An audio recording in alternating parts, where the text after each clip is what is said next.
You make an excellent point. We don't get to choose what our children fall in love with, what interests they have. We do get to choose whether we're going to intentionally take an interest in their interests, and that's a big difference, and that's a requirement for a dad. Welcome to the Faithful Fathering Podcast. This is Rick Wirtz, founder and president of Faithful Fathering, where we work to encourage and equip dads to be faithful fathers and come beside them to help dads raise a godly generation and reinvigorate the church on the fathering front. In this podcast series, we're working to, it's called Questions from You, Dads. That's to answer questions that we've run a survey for. Robert and Jason Hall have surveyed a number of dads in their circles, and hopefully there's some of your questions, and we'll meet you where you are and hopefully provide some encouragement and some insight as we work through these questions. The grounding for this session is Ephesians 6:4, where we're told not to exasperate our children, but to bring them up in the training and instruction of the Lord. And Robert, that's if we just focus on the back half of that verse, everything goes an awful lot better. There's no exasperation at all. That's it. We just do what we're told, Rick. What a concept. Dads, thanks so much for submitting your questions. We've got long lists of questions, and they keep coming, and we're glad to see that this is helpful to a lot of you dads, and spread the word. We want to make sure that as many dads as possible get this information. I wasn't fortunate enough to have this type of information when I was a kid. I mean, my dad was not fortunate enough, I meant. So this is a great help. It gives some guidance. We'll get right back into the questions, Rick. The next question is, how can dad communicate with his kids about complex topics such as relationships, consent, and social issues? What do you think this dad means by consent? It could be various different things. We were very protective when my son was growing up, when he was little, with what he could watch, what he could listen to. So those boundaries is what you're talking about. It could be that. I don't know. Okay. That's well, I think the first tip I always give dads is don't let it be complicated. Keep it simple. Keep it simple, stupid. It's like the Word of God. We complicate it. The Word is absolutely straightforward. Right. Right. So when it comes to relationships, I think what we exemplify in the home day in, day out in marriage, how a man relates to a woman, how a woman relates to a man, how we run the home, together in providing for our children. These are the things that we can practice very simply to, you set the standard for relationships, then they'll understand what a healthy relationship looks like. Right. They won't even ask because it's all they know. Well, there'll be complications, of course. Later on, as they it's during these, what I call the coach season, that a child will experience their first love, their first heartbreak, their first friend that turns on them. They'll realize that maybe friends that they've had early on, they don't have anything in common with as they start to grow in school, that maybe one becomes more artistic and the other grows more athletic. Whatever, they kind of go their own direction, which is okay. I mean, that's what we have to help our children understand is that there are going to be issues as you mature, and that doesn't mean that they can't be friends. It just means that you may not be hanging out with them all the time, and they may not be as good a friend as they have been in the past. So just talking about the fact that as you mature, your interests, your bent, what excites you is going to complement some friendships, and it's going to drive drive away some other friendships. And that happens to us as dads, right? I can remember, 10 years ago I had a certain circle of friends, and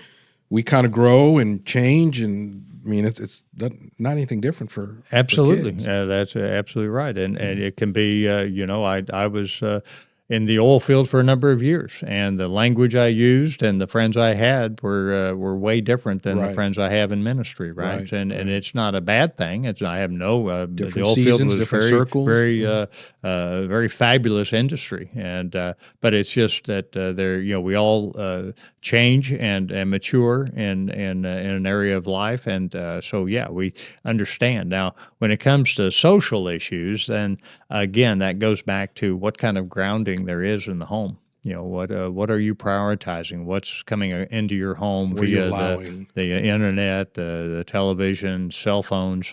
These are things that you have to manage as parents, certainly through age appropriately. To Would you think that it's more of a challenge to manage that now than maybe when I was a kid 40 years ago? Absolutely, it's even more than when we raised our kids 30 years ago. Because cell phones were just kind of coming in. They weren't the full blown computers that they are now. Right. So absolutely, it's tougher to manage. Yeah. It doesn't make it any harder to be a parent, but it is tougher to manage because you have to set up those controls and make sure you're again, have that relationship with your child that when they see something inappropriate, they can absolutely bring it to light. But our rule on helping kids understand that is that we always mandated an open door policy. That there were no televisions behind closed doors, there are no computers behind closed doors, and certainly no cell phones behind closed doors. So, if your child is keeping a cell phone, it's my alarm clock. Get them a different alarm Oh clock. yeah. This is the cell phone should not be in the rooms after a certain. You can determine what that hour is for your children, but these are the things we have to be alert to, so that we aren't allowing social issues that we don't want to come into our home impede and flow into our home unimpeded. Well, that falls as part of our responsibility to be the protector. Absolutely, yeah, It's not just physical protection, that's right. spiritual protection. Absolutely. Next question from a dad is, it is challenging to spend time with my daughter that I don't have much or anything in common with. How am I to deal with that? Well, daughters are they're a unique challenge anyway because they're different, right? Right. Dad, again, the word intentionality comes to light. Your young daughter is always going to want to be with you, but probably around somewhere between 10 and 14, going to the hardware store with you isn't as Not fun as exciting it used to anymore, is be. it? Yeah, and in this case, our daughter was very much into musical theater, and that certainly wasn't my gift, my strength. But we as a family learned to support her and encourage her in that area. But you do look for those common ground. What can you do? And certainly during the teen years, one thing I always tell dads is be sure to invest the time and teach your child how to drive. Spend the windshield time with them. That's some of the best one-on-one time I had with our kids. And we'd have fun with it. We'd go out in the country and lose the car on a dirt road, spinning around and what have you. So they get a feel what a car out of control feels Sure. like. Then you come into the neighborhood and drive the area streets. And of course, when you really get bold, you can go downtown. We're living in Houston, so I tell the kids if they learn how to drive in Houston, they can drive anywhere in the world. That was just a fun time with both my children, and it got several boxes checked there because number one, I had time in the car, so we talked about a lot of things. Number two is I got to establish some of the safety criteria that I wanted to establish that I didn't want to abdicate to anybody else. Right. That's important. You want to make sure you Right, and then have the comfort to know that they are good drivers.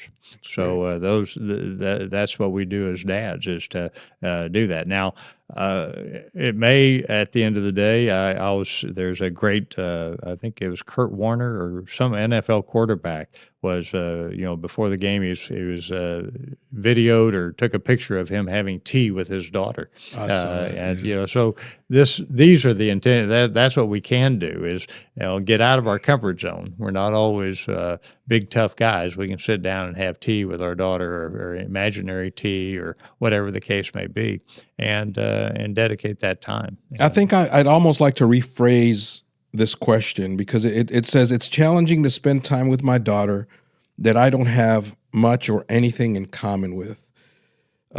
Maybe we should look at it as how can I find things that I can have in common or at least show interest in that my daughter is interested in? Because I get it.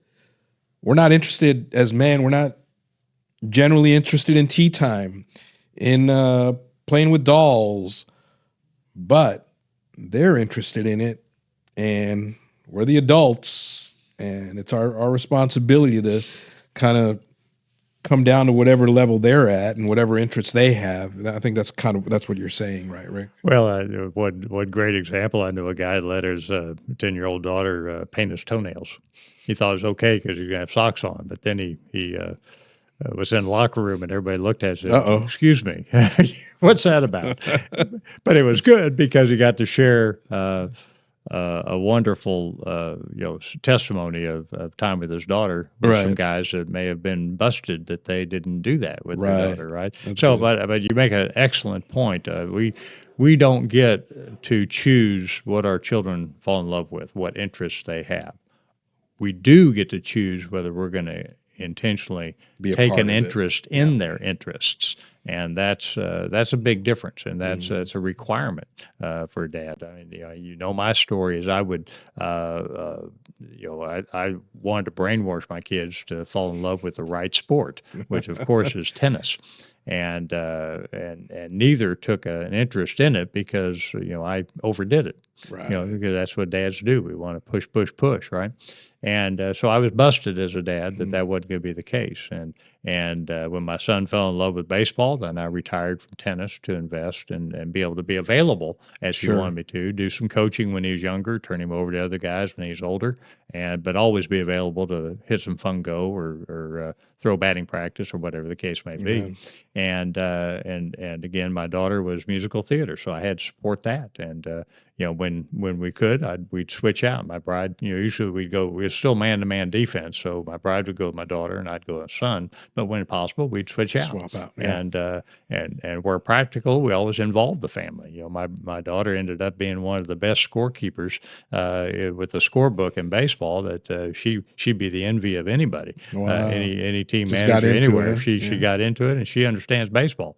So she loves baseball, and that's one of the. I couldn't say the same about my son loving musical theater, but he did respect his sister and certainly supported her where he could. So, but my point is there, like I said, we don't get to pick what our kids fall in love with. Right. But one of the key jobs we have is to help our children understand what their giftedness is, because we are uniquely gifted by God. Amen. Our job is to find out what that gift is. So, your kids are going to go through some busy times where they're doing a lot of things, but all of that is helping them understand their bent, and with as best you can. Great stuff. Next question says, "How do I create memories with my child?" That's a good one.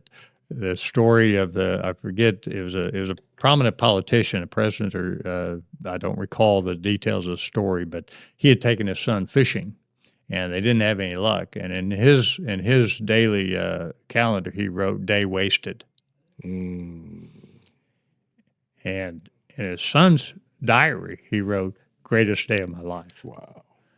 So we don't pick the memories; the kids decide what a memory is, right? So our job is to try to create as many opportunities as we can. Now, there are certainly some milestones in my walk with our kids through different retreats, hiking trips, backpacking trips, opportunities. That's why I love with churches we work with. One of the components of the strategy we hand off to a church is the idea of having a father-daughter or a father-son retreat weekend, where at the end of that weekend, you actually bless your child. There's instructions given ahead of time, not unlike we do with we've done father-daughter banquets and dances with Sagemont Church here in Houston, and we equip the dads ahead of time to write a love letter to your daughter, and those are memories that the daughters would hang on to those letters for a long time, if not always. It's there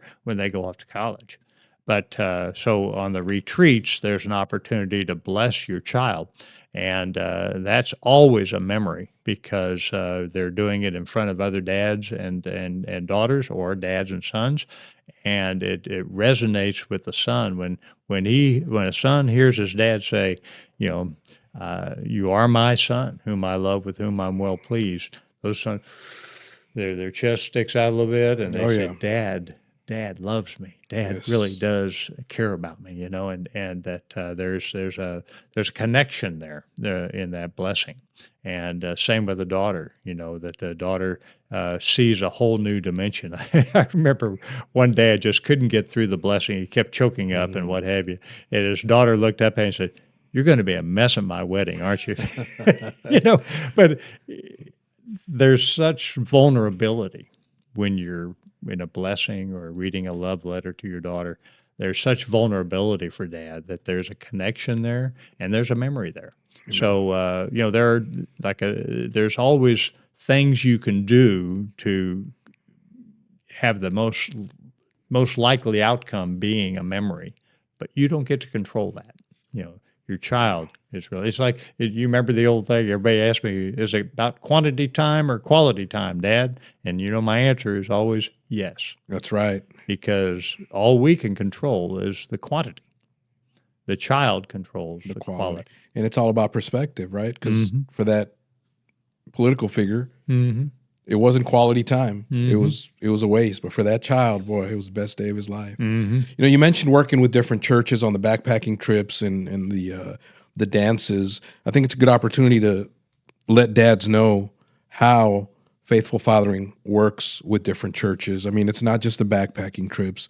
It's not; those are part of the things that faithful fathering does uh, to help supplement whatever the churches are doing. But if you don't mind, go into a little bit about how dads could lean on faithful fathering to have groups of dads at their own church. Some guys think it's really complicated, but it's really not complicated at all. Break that down a little bit, Rick. That's a great point. In fact, our latest church, the dad that's taking the lead role, what he said, these are all things we should be doing in the church. You're just helping us do them a little bit more intentionally, as it seems to be the word of this podcast series is intentionality. But that's exactly right. What we're Faithful Fathering exists to encourage and equip dads and reinvigorate the church on the fathering front. So, my question to your church, if you have a home church, what are they doing specifically for dads? Is there encouragement? If you're like me, I grew up a good chunk of my fathering. I got one sermon a year on Father's Day that usually convicted me about not being as good a dad as I should be. And so that's why in faithful fathering, we say we encourage and equip because we're not going to beat you up. We get beat up enough in the workplace and in society in general. There's not a whole lot of things encouraging dads, whether it's your sitcom or what have you.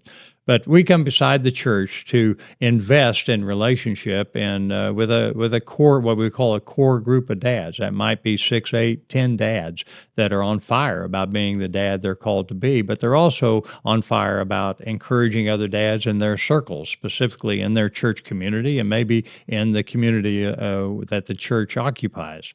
And then we equip them with a strategy called Pass the Baton. And as you know, Robert, I'm a recovering engineer, so I talk in acronyms, and P is for that purpose-filled group of dads. That's the core group of dads that are going to embrace the strategy. The A in PASS is for activities. Those are fun activities for dads and kids. At some churches we do overnights. Some we do fun days on site. Other churches will schedule canoe trips or a trip to the zoo, fishing outing. But it's always a dad-kid focus. And there's some intentional time during the event where there's a devotion time or an interview of your child, and you're comparing notes. These are things that help strengthen and maybe even deepen the relationship of father and child together. The S, the first S in PASS, is for dad-specific studies, of which we have several. You can go to our website and click on the For Dads button, and you'll have access to a whole bunch of vlogs, what we call video encouragements for dads, and the studies, the Dads Becoming Heroes, Dad's Armor, the Nehemiah Initiative. These are studies that are all available on our website, PDF download, as well as video teaching that you can click on and do a study on your own, do it with a buddy, do it with a group in your church. And that's what we call the first S in the PASS. And then the second S is what Robert referred to is the idea of staying connected. And those are weekend retreats, father-son or father-daughter retreats. And that's a very intentional time to get away, to check out of the world and check into each other. And so that's the PASS strategy. And when a church is going, when we get it rolling, they're doing 2 or 3 fun activities across the year for dads and kids. They're doing at least one dad-specific study in a given year. And they're doing a retreat. When churches get going, one year they'll do a father-daughter retreat. The next year they'll do a father-son retreat. So that's just a quick glimpse of how faithful fathering comes beside the church. It is a lay-led deal. I'm not. It's all about complementing what the church is doing well, and then supplementing where there may not be the emphasis on encouraging, equipping dads that they may want to have in their church. So if I'm just a regular dad watching this and I'm liking what I'm hearing, I want to be a great dad, I've got friends that I go to church with, or maybe even don't go to church with, and I want to find out more. I want to possibly get something like this going in my church. What's my next step? Call us or visit on our website. There's a For Churches button too that gives you just a quick overview. But the best thing to do would be to drop us an email or call us. Email at admin@faithfulfathering.org or call 281-491-DADS, 281-491-3237. And those numbers will be at the bottom of the podcast. But just reach out to us and connect with us, and then we're happy to come in, and either Jason or I can come in and talk to a group of dads, talk at a breakfast at your church, if there's an opportunity to just see if there's some interest with other dads. So no commitment, no nothing. Just, hey, here's what we're doing. It's open. It's available. If you guys are interested, which you should be, just let us know. And how you said something that's key. It's lay-led, right? Mm-hmm. So that means church staff is overworked a lot of times. Mm-hmm. And sometimes it's hard to get something else going because there's just not enough people to get things going. But this is led by dads. In many churches, they like the pastor will want to interview me or understand the ministry to make sure it's something they want to bring into the church. Sure. It is all, as I've said many times, I'm never interested in giving you Wirtz's philosophy on fathering or even Faithful Fathering's philosophy on fathering. I'm here to share what the Word of God has taught me and what it says. And so that's what our charge is to, so what I'm saying is there are churches that want to go in and meet with the elders of a church and make sure they feel comfortable with the programming. And if a staff person wants to be in the core group as a dad, that's wonderful. But we really try to not create any work at all for staff. Just not be in the way. Not be in the way. It's complementary all the way around. Amen. So with that, Dad, if you are interested at all in bringing faithful fathering into your church in any capacity, please feel free to reach out, and we'll step in any way we can to complement you and your heart for fathers to be complementary in your church, to raise the bar for fathering in your church. And as I always say, that's the dad we're called to be, and that's the dad the next generation needs to see. God bless.